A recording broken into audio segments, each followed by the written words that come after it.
xukuumadda Soomaaliland ayaa beenisay wararka sheegay in dawladda dhexe saami dheeraada degmooyinka Berbera Hargeysa iyo Gabiley ka siisay dhaqaalaha horumarineed ee caalamiga ah. Agaasimaha guud ee wasaaradda waxbarashada iyo sayniska Mudane Axmed Abubakar oo Sabtida 4 January codka Bariga Afrika la hadlay ayaa beeniyay wararkaasi maalmihii u dambeeyay. Warbaahinta qaar ku soo baxayay isagoo oo sheegay in shaxdii ay dhawaan soo saareen ee lacagaha ay hay'aduhu bixiyaan ay ka muuqatay in si siman degmooyinka loogu qaybiyay. Agaasimaha oo faahfaahinayay qaabka ay dawladda dhexe u qaybiso lacagaha ay heer degmo u daadajinayso mashruuca maamul daadajinta ayaa sheegay in lagu qiimeynayo dhaqaalaha cashuuraha ee degmooyinka ka soo xarooda taas oo ku xidhan hadba qaabka ay u shaqeeyaan golayaasha deegaanka ee degmadaasi isla markaana loo eegayo tirada shaqaalaha hoosaadka degmada sidoo hadalka u dhigay.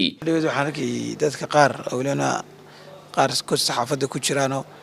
iyagu propaganda ka dhigaya in degmooyin gaar ah Berbera iyo Gabiley iyo Hargeysa kala lacag badan la siiyay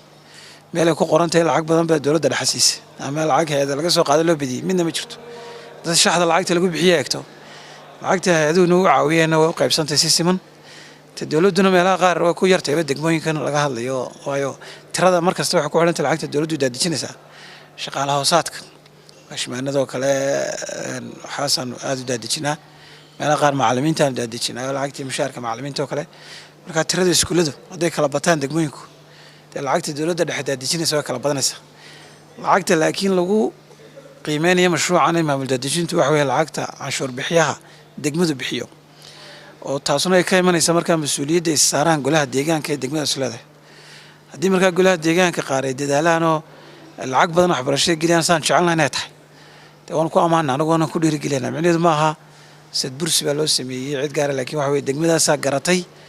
mas'uuliyaddii ka saarneed waxbarashada mudnaanta koowaad siiyay. Agaasimaha oo aan weydiinay sababta gobolada Sool iyo Sanaag loogu dari waayay mashruuca maamul daadajinta dawladda hoose ayaa sheegay in dawladda dhexe ay gacanta ku hayso lacagihii degmooyinka loo daadajinayay laakiin la filayo in dhawaan lagu soo dari doono sidoo hadalka u dhigay. Dhinaca kalena waxa uu agaasimuhu shaaciyay in si dhaqso ah dib loogu furi doono dhammaan dugsiyada waxbarashada ee degmada Ceelaf Weyn oo muddo u xidhnaa sababo colaadii sokeeye la xiriidha. Agaasimuhu waxa uu sheegay oo la soo afjaray colaadii beelaha deegaanka Ceelaf Weyn in wasaaraddu ay dhaqso u tagi doonto deegaankaasi iyada oo dib loo furi doono dugsiyadii xidhnaa kuwo kalena dayactir lagu sameyn doono.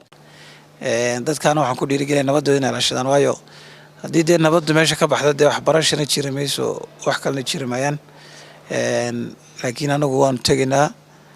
iskuuladii dayacnaana oo la dayactirayaa kuwa xidhnaana dib loo furayaa aad iyo aadna ugu mahadnaqayaa odayaasha deegaankaas iyo xukuumadda iyo cid kasta oo runtii ka qayb qaadatay nabadeynta deegaankaas waana wax runtii anagu waxbarashada aad ugu faraxsanahay ubadkana fursadii xaqii waxbarasho u lahaayeen u hirgelinay. agaasimaad baan kaaga mahadcelinaa waqtiga qiimaha badan nasay Yaasir Axmed Cabdullaahi Yaasrashka codka Bariga Afrika magaalada Hargeysa. si aad joogto ugu hesho wararka iyo barnaamijyada telefishinka codka Bariga Afrika fadlan iska diiwaan geli channelkayaga YouTube-ka ama dooro bogaggayaga baraha bulshada ee Facebook iyo Twitter-ka.